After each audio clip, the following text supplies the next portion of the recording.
Zambia, yeah, on the second game. Cecilia, let me quickly ask you this. We're pressed for time, but let me just quickly ask you this. You spoke to the fans, and most of them were saying, okay, at least one of them, they're very sure have said, we're going to top that group. So is that the same way the girls feel? Because it might happen because Zambia feel they might still qualify. So Zambia and South Africa might just, cancel themselves out. But is that the way the girls are thinking, as just the word on the streets and the fans?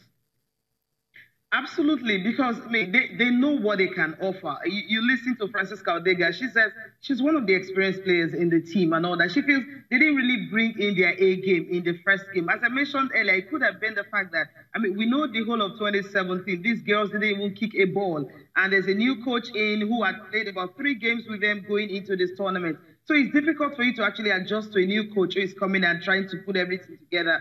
African football has really grown. So you can't just say, let me come to Ghana, get a title and go back. You have to work for it. When Katlana was talking about the girl who scored against Nigeria, the South African girl, she says every team coming into this tournament prepare for Nigeria. It tells you a lot that while we were kind of sleeping, so to speak, I mean, other countries were preparing. Take a look at Zambia. You could have thought that they would defeat Equatorial Guinea by as much as that goal margin. And Equatorial Guinea yesterday, again, lose to South Africa 7-1. I mean, it's a whole lot. So the girls know what to do. I mean, what they've said is the fact that they want to win a title. How do you do that? Try as much as possible to top the group and go to Accra and, just finish it up there, because the only thing Nigerians want to hear is the title. They don't want to hear the excuses that you didn't have much preparations, or you got a new coach, or maybe there's no cohesion in the team. But we've seen that. We saw that against Zambia yesterday. So it shows that they're actually learning the ropes along the line. And I think they can definitely win it, because just check the lineup of our girls. I mean, the girls who started yesterday, 10 of them are professional footballers. They played outside the shores of Nigeria. Only one that is a home-based player. But check the Zambians that we played against. They have just one professional football player in their squad. I mean, a foreign-based player. The others are all home-based. So if we can match them power for power and all that, then definitely the girls can really go far and win a title. All right, Cecilia, I want to thank you for your time on the show. Go have some rest. We're likely going to speak to you later tonight. Get everything, all the kind of information that we'll need. And, of course, it will be good to see you again. So thank you. We'll do this again some other time, later tonight or in the morning. But most importantly, go get some rest. Okay, that's Cecilia Morogwe, our sports correspondent, telling us the way it is. So obviously, the girls as well, I believe they can still top the group. Obviously, while you're in the tournament. The next stage is to, well, I don't really care if they top the group, but... Is it important? Man, for now, it's not important, considering the way it started off. I think just... get outside of it. But it will be important to look at the next group as well. Cameroon are a team that came very ready. Cameroon have been knocking on the door of this championship for a long time. Some of the finals we played against Cameroon, some we played against Ghana, some against South Africa. So Cameroon winning their first 2 games is a pointer to the fact that these guys are very, very ready for this tournament. If we finish second, and I tip Cameroon to finish first in Group A, that means that we might play Cameroon. So I think it might be good to, finish in top place. So all right, I agree with the girls. Okay. First place is better. It's better. All right. Let's leave the 2018 African Women's Championship. Before we go on break, there's this Golden Boy Award that UEFA always does. We're going to see the name. Surprise, surprise, no Kylian Mbappe. Maybe not because he's with the big boys. He's not in this list. But you have Justin Kluivert, you have some other names there. Guys really doing Vinicius Junior, the Brazilian. They just got to Real Madrid. Any of these guys catch your fancy? The young man from Ajax, a lot has been said about him. Yeah, a lot has been said about him. Everybody seems to be talking about Justin Kluivert. Kluivert, but Vinicius Junior as well for Real Madrid has showed some sparks of brilliance, and that he's ready to take the world stage very, very soon. All these players, all 5, certainly are justified to be right there. And it's going to be interesting to see who picks it, though. You know, I'm tipping either the Real Madrid man or, you know, the Ajax man. Trent Alexander-Arnold has featured a number of times for the Liverpool side. And England? Yeah, and England as well. So he's also a great pick in that one. So it's a great award.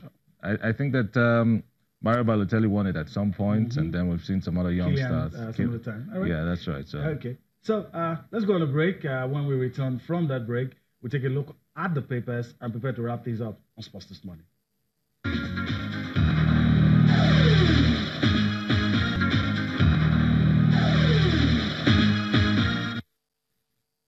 All right, welcome back. It's time to take a look at the papers. We have 3 of them right here. Let me start with Sporting Live.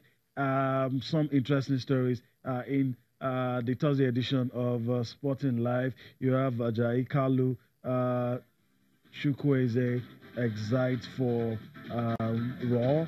You have some other interesting stories. Golden Ball Award shortlist, the one we talked about. Mbappe not in that mix. PSG joined race to sign Eriksen. Dybala not interested in Bayern switch. Which one of these stories gets you talking? Well, I think the Super Eagles and what to expect with a future team as well. Kalu, Chukwueze. Imagine we have a Kalu on one side and Chukwueze on the other side. I'm afraid that the calls to have Victor Moses back might just fall on deaf ears right now, because we've seen that these 2 exciting young stars can actually, prosecute wing play very, very well, no doubt. So I think Raw has been able with the Uganda game to see these players, and even with the South Africa game as well. It's been a wonderful experience. Maybe some players need more playing time. Like we're talking about the team holistically now. Henry Onyekuru, Isaac's success. Even though that I feel that Isaac didn't live up to expectations, when given the opportunity. All right. But we're looking at the Super Eagles now and what Raw has to do in the next. We hear he's been given an ultimatum to submit his plan. Okay. Let's go to the next people for review. This one, people just can't stop talking about this. Complete Sports. That's the next people we're looking at. The headline there, Raw. That's the Super Eagles technical advisor, head coach, whichever way you want it. Gernot Raw saying, Mikel still in my 2019 AWCON plans. That's right. Must the coach always answer questions about Mikel every time? Most of the journalists ask questions. I was there when the question was asked, and he had to answer. He was asked in Johannesburg. I was there. The coach should be tired by now. No, what should he say? I don't want to talk about Mikel. He certainly will talk about Mikel. Because he was not part of the qualifiers. And the question was, is he still now that he's not part of the qualifiers, will he still be there? He said yes. He's still the captain of the side. He's injured. He's going to get back. In fact, he will play at the AWCON, even though he wasn't part of it. And I think, to be fair, Mikel hasn't said he's not playing for the Super Eagles anymore. And I remember at the 2010 World Cup, Kanu Nwankwo was there, even though he played a big part role. Yeah. Although I don't want to remember that World Cup and Yakubu and Keita. But I think Mikel is not yet done with the Super Eagles. And I think it was the right thing for Raw to say that Mikel is still part of the plans. Okay. Sporting on our last people for review. A lot of interesting stories there. Goloiva Yokoa splashing the cash on the Super Eagles. But this story that has also refused to leave. LFF drags Ref Gassama to FIFA. That story is on page 6. We thought that story will die off. But after the apology. I mean, I don't know if there's any truth to it, though, but it's a lead story here, so. Okay, maybe to FIFA. They didn't say CAF. To FIFA, yeah. Yeah. When you mention FIFA CAF, don't forget Amaju Pinnick is CAF as it is right now. As it is right now. He's in charge of the Nations Cup. He's a key player in CAF. So I don't know if that passed through him because there's supposed to be an understanding.